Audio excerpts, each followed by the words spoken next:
साथियों नमस्कार, आपका स्वागत है बुंदेलखंड नेचुरल्स में। साथियों, मैं आज आपके साथ बात करने आया हूं एक ऐसी फसल की जो हमारे भारत में, विशेष तौर पे उत्तर भारत में उन क्षेत्रों में बोई जाती है जहां पे लोग खरीफ में फसल बोने से किन्हीं कारणों से लेट हो जाते हैं। या तो खरीफ में मानसून लेट आता है, अथवा उनके खेत में कोई ऐसी फसल होती है जो जायद फसल में उन्होंने बो रखी है और वो लेट खरीफ तक चलती है। तो हमारे पास एक ऐसी फसल है जिसे मैं चमत्कारिक फसल बोलता हूं। दो फसलों के मध्य जो समय होता है उसमें यह फसल ग्रो की जा सकती है। इसे हम तोरिया के नाम से जानते हैं। यह सरसों कुल की फसल है, बहुत ही कम अवधि की फसल है। सबसे छोटा समय इसमें लगता है, कम समय लगता है। लगभग 80 से 85 दिन में यह फसल पक करके तैयार हो जाती है, हमारा खेत खाली हो जाता है और हमें इस फसल को बोने से किसानों को अधिक लाभ होता है। भारत का कोई ऐसा घर नहीं है जो सरसों और राई से परिचित ना हो। हमारे खाने में सरसों और राई का तेल, हमारे विभिन्न तरह के जो अचार हम बनाते हैं उनमें प्रिजर्व करने के लिए हम सरसों का तेल का इस्तेमाल करते हैं और अन्य जगह सरसों का तेल का इस्तेमाल होता है। सरसों या राई को सीधे ही विभिन्न तरह के भोजन में डाला जाता है, छोंक लगाने के लिए, तड़का लगाने के लिए। इसका साग भी बनाया जाता है। सरसों की फसल का जो पत्ते होते हैं, इसका साग भी खूब पसंद किया जाता है। इसकी चटनी और सॉस भी बनाया जाता है। तो इसके तेल का भी यूज किया जाता है। और तोरिया में अगर हम देखें तो लगभग 40 से लेकर के 44% तक ऑयल कंटेंट होता है, अगर आपने अच्छे तरीके से खेत को संतुलित तरीके से संतुलित खाद देकर के तैयार किया हुआ है। तो आज मैं आपसे चर्चा करने वाला हूं राई और सरसों कुल की मुख्य फसल और सबसे बेहतरीन फसल तोरिया की। तो तोरिया फसल में यदि हम देखें तो जिन किसान भाइयों ने खरीफ की फसल में पड़ती छोड़ रखा है अपना खेत, उनके लिए यह फसल बहुत ही बेहतरीन है, क्योंकि ये कम समय में तैयार होती है और लेट खरीफ इसका सही सीजन होता है बोने का। तो आप लेट खरीफ में भी लगा सकते हैं। यदि किन्हीं कारणों से, कोई भी कारण हो सकते हैं, वर्षा का लेट आना, या आप समय पे बो नहीं पाए, या आपने कोई फसल बोई थी वो अच्छी नहीं हुई, तो आप उसे हटा करके आप सितंबर फर्स्ट वीक से तोरिया स्टार्ट कर सकते हैं उसमें और लाभ ले सकते हैं। इसी तरीके से कई बार आपने जायद में कोई फसल बो रखी होती है, विशेष रूप से जायद में लोग मक्का बोते हैं भुट्टा के लिए, तो भुट्टा निकाल करके उनका जो डंठल होता है उसे हटा करके खेत साफ हो जाता है। कुछ ऐसी सब्जियां होती हैं जो जायद में बोई जाती हैं और वो लेट खरीफ तक चलती हैं, हमारा खेत लेट खरीफ में चालू हो जाता है। तो ऐसे किसान भाइयों के लिए राई और तोरिया कुल की ये जो लाहा है, या जिसे हम तोरिया के नाम से जानते हैं, लाहा के नाम से जानते हैं, कई लोग इसे लाही भी कहते हैं, राजस्थान क्षेत्र में इसे राया या रायड़े के नाम से जानते हैं। इस फसल की बुवाई करके हम किसान साथी खूब अधिक आय कर सकते हैं और लाभ ले सकते हैं।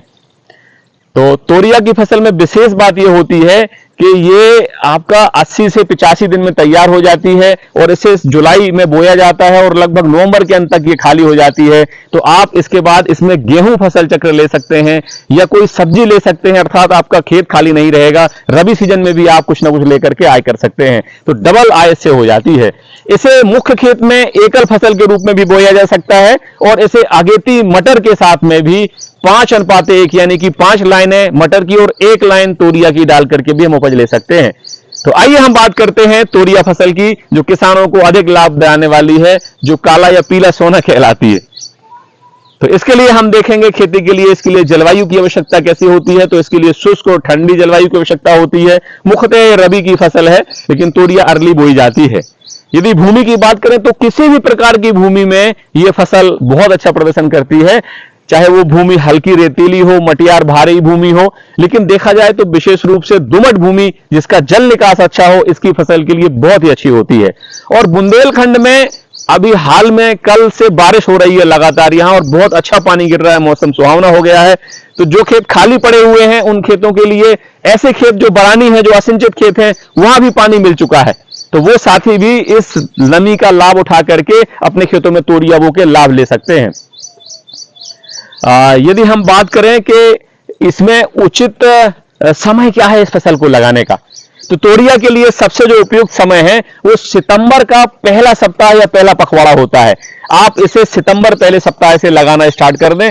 यदि आप लेट करते हैं तो आपकी फसल में उपज कम आएगी, तेल की मात्रा भी कम आएगी और फसल में तमाम तरह के नुकसान होंगे, आपको लाभ कम होगा। तो प्रयास करें कि इसकी फसल को आप ठीक समय पे बो दें। और इसी तरीके से यदि आप देखें, थोड़ा सा तापमान का अवश्य ध्यान रखें।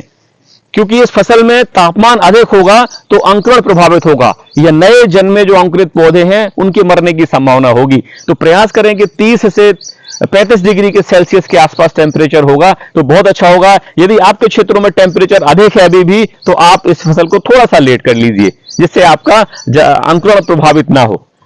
यदि हम बात करें इसमें उन्नत प्रजातियों की तो उन्नत प्रजातियों में TL15 है, PT80 है, अग्रणी है, भवानी है, अनुराधा है, TH68 है और इसके अलावा भी विभिन्न प्रजातियां हैं। T9 के नाम से एक प्रजाति आती है, काफी पुरानी प्रजाति है, लेकिन जो मैंने आपको बताया ये नई प्रजातियां हैं। कई रोगों के लिए ये सहनशील हैं और रोग प्रतिरोधी हैं, कई कीटों के लिए रोग प्रतिरोधी हैं। तो आप इन फसलों का, उन्नत फसलों का चयन करके या किसी प्राइवेट कंपनी का, अच्छा कंपनी का बीज लेकर के आप इस फसल को अपने खेत में लगाएं। यदि बीज दर की मैं बात करूं तो उन्नत किस्मों का तोरिया का बीज प्रति एकड़ 2 किलो के मान से पर्याप्त होता है, यानी कि 1 एकड़ में अधिकतम 2 किलो बीज आपको एकल फसल के रूप में डालना है और आप इसे सह फसल के रूप में ले रहे हैं तो बीज की मात्रा कम हो जाएगी। खेत की तैयारी करने के लिए सबसे पहले आपको 2 से 3 जुताइयां करके खेत तैयार करना है। पाठा चला करके या रोटावेटर चला करके, पाटा लगा करके खेत को भुरभुरा बना लेना है, समतल बना लेना है। और इसके बाद हम ध्यान रखेंगे जो अंतिम जुताई हम करेंगे, अंतिम जुताई के ठीक पूर्व आप इसमें गोबर की खादों का, FYM का, नाडेप खादों का प्रयोग करें जिससे आपको उपज अधिक आएगी, पौध स्वस्थ रहेगी, हेल्दी पौध प्राप्त होगी। यदि आप गोबर की खादों का प्रयोग करना चाहते हैं FYM का तो 80 से 100 क्विंटल प्रति एकड़ के मान से आप प्रयोग करिए। वर्मी कंपोस्ट यदि आप डालना चाहते हैं तो 10 से 15 क्विंटल प्रति एकड़ के मान से डाल सकते हैं। इस फसल में विशेष रूप से आप निबोली की खली का प्रयोग अवश्य करें। यदि आपको निबोली की खली नहीं मिलती है तो नीम की निबोली का चूर्ण बना करके आप खेतों में डाल सकते हैं या आप सरसों की खली का प्रयोग कर सकते हैं लगभग 1 से 2 क्विंटल के मान से। यदि आप इन खलियों का प्रयोग करते हैं तो भूमि जनित जो कीट होते हैं वो नहीं लगते, वो नष्ट हो जाते हैं और इसके साथ साथ इसमें बहुत सारे पोषक तत्व भी फसल को प्राप्त हो जाते हैं। ये क्योंकि तिलहनी फसल है इसलिए तिलहनी फसल होने के नाते इसमें सल्फर का रिक्वायरमेंट अधिक होता है। यदि सल्फर हम इसमें भूमि में होगी तो बीजों में, जो तोरिया के बीजों में तेल की मात्रा अधिक बढ़ जाएगी। तो आप प्रयास करें कि यदि आप ये खादों का प्रयोग कर रहे हैं, प्राकृतिक नेचुरल खादों का, तो अति उत्तम है। अन्यथा आप जिप्सम का प्रयोग भी अपने खेतों में कर सकते हैं जिससे सल्फर की रिक्वायरमेंट पूरी होगी फसल की और उपज भी काफी अच्छी निकल करके आएगी। यदि हम देखें इस फसल में अगली जो बात आती है वो बात आती है बीज उपचार करने की।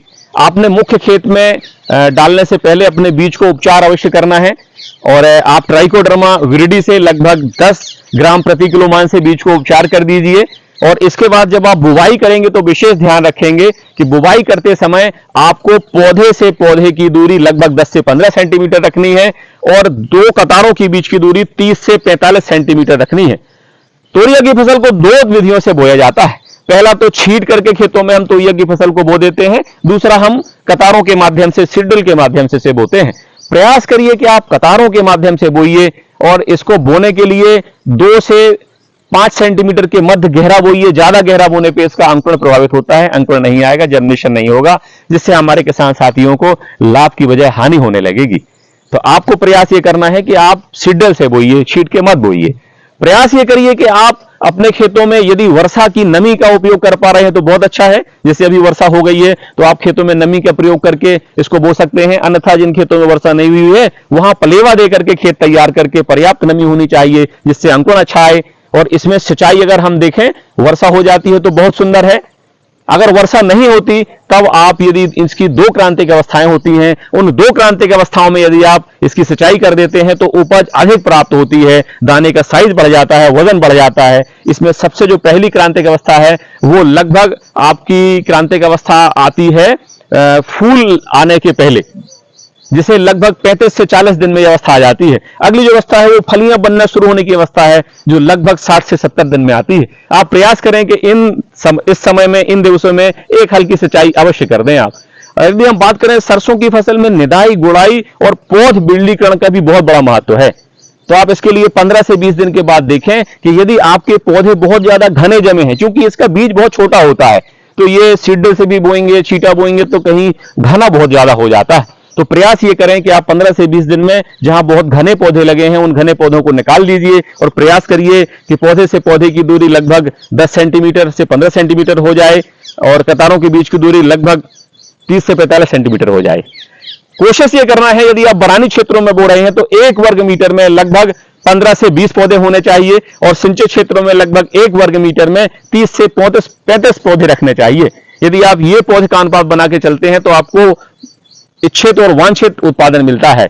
इसमें कुछ कीट भी प्रभावित करते हैं, जैसे कि मैं देखूं चैपा और माहू नाम का कीट है, आरा मक्खी है, चितकबरा बग है, मटर की सुंडी है, रूएदार इल्ली है। ये कीट इसे समय समय पर प्रभावित करते हैं। कुछ रोग व्याधियां भी इसमें आती हैं। इसमें पाउडू मिल्ड्यू, डाउनी मिल्ड्यू, काला धब्बा, सफेद रतुआ या रस्ट, तना सड़न या तना गलन रोग भी आता है। तो आप इनका ऑब्जर्वेशन करते रहें और जो मैंने पहले खादों का प्रयोग बताया, जो मैंने फफूंदनाशी का प्रयोग बताया, वो आप करेंगे तो आपकी फसल में ये बीमारी आएंगी नहीं। लेकिन मैं आपको समय समय पे इन बीमारियों का फसल में आने का वीडियो बना करके शेयर करता रहूंगा कि आपको इन रोगों को कैसे पहचानना है, इनका उपचार कैसे करना है। आप वो वीडियो देख करके लाभ उठा सकते हैं।